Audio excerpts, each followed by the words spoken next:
Hello friends, रितूस किचनमध्ये तुमचं पुन्हा एकदा स्वागत। आज आपण एकदम खमंग व मस्त अशी कोथिंबीरची दशमी कशी बनवायची ते बघणार आहोत। त्यासाठी इथे मी अर्धी कोथिंबीरची जोडी स्वच्छ धुवून बारीक कापून घेतलेली आहे। ती आता आपण बाउलमध्ये टाकून घेणार आहोत। त्यानंतर यामध्ये आता आपण आलं, लसूण आणि हिरव्या मिरचीची पेस्ट टाकून घेणार आहोत। इथे मी 7 ते 8 लसणाच्या पाकळ्या, 1 इंच आल्याचा तुकडा आणि 2 ते 3 हिरव्या मिरच्या घेतलेल्या आहेत। 1 चमचा आपण तीळ टाकून घेणार आहोत। त्यानंतर आता आपण यामध्ये पीठ टाकून घेणार आहोत। सगळ्यात आधी आपण इथे अर्धा कप बाजरीचं पीठ टाकलेलं आहे। त्यानंतर अर्धा कप ज्वारीचं पीठ, पाव कप तांदळाचं पीठ घेतलेलं आहे, अर्धा कप गव्हाचं पीठ घेतलेलं आहे, पाव कप बेसन आणि इथे अर्धा कप मी भाजणी घेतलेली आहे। ती आता आपण यामध्ये टाकून घेणार आहोत।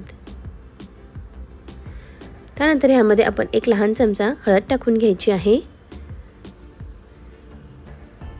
चवीनुसार मीठही टाकून घ्यायचं आहे आणि हे सगळं आता आपण व्यवस्थित एकदा मिक्स करून घेणार आहोत। इथे तुम्हाला हिरव्या मिरचीचं प्रमाण कमी किंवा जास्त करायचं असेल तर तुम्ही करू शकतात। एकदा व्यवस्थित मिक्स करून झाल्यानंतर ह्यामध्ये आपण जसं लागेल तसं पाणी ॲड करून याचा सॉफ्ट असा डो तयार करून घेणार आहोत। जोपर्यंत आपली दशमी रेडी होत आहे तोपर्यंत ज्यांनी कोणी अजून रितूस किचनला सबस्क्राइब केलं नसेल तर त्यांनी प्लीज सबस्क्राइब करा, बेल आयकॉन प्रेस करा, जेणेकरून प्रत्येक येणाऱ्या नवीन रेसिपीजचे नोटिफिकेशन तुम्हाला सगळ्यात आधी मिळतील। इथे आपला सॉफ्ट असा डो रेडी झालेला आहे। यातून आता आपल्याला ज्या साईजची दशमी बनवायची आहे तेवढा पोर्शन तोडून घ्यायचा आहे आणि छान अशी दशमी थापून घ्यायची आहे।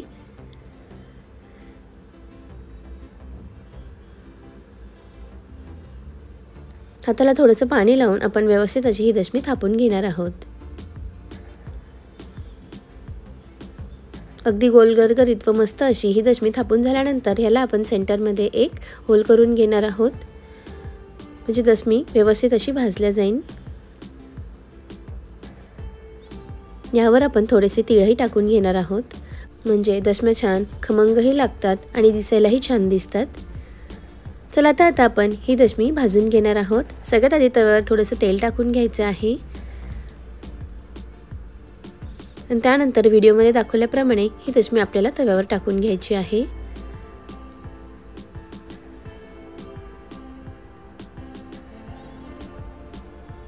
आपली दशमी टाकून झालेली आहे। वरच्या बाजूने थोडंसं तेल टाकून घ्यायचं आहे। ही दशमी आता आपण दोन्ही साइडनी छान गोल्डन ब्राउन करून घेणार आहोत।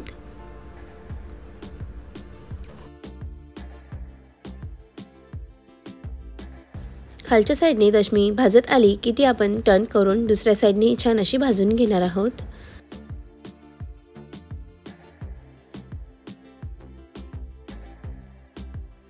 तुम्हाला जर माझ्या रेसिपीजचे व्हिडिओ आवडत असतील तर प्लीज जास्तीत जास्त लाईक करा, शेअर करा, कमेंट करा आणि चॅनल सबस्क्राइब करायला विसरू नका।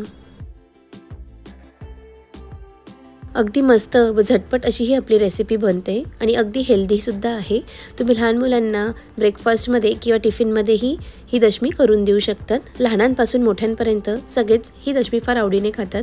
तुम्ही बघू शकतात इथे आपली दशमी रेडी झालेली आहे। ती आता आपण प्लेटमध्ये काढून घेणार आहोत आणि ह्याच पद्धतीने बाकी सगळ्या दशम्या रेडी करून घेणार आहोत। आपली गरमागरम व मस्त अशी दशमी एन्जॉय करण्यासाठी रेडी झालेली आहे। तर ही रेसिपी तुम्ही नक्की ट्राय करा आणि तुम्हाला कशी वाटली हे कमेंट बॉक्समध्ये कळवायला विसरू नका।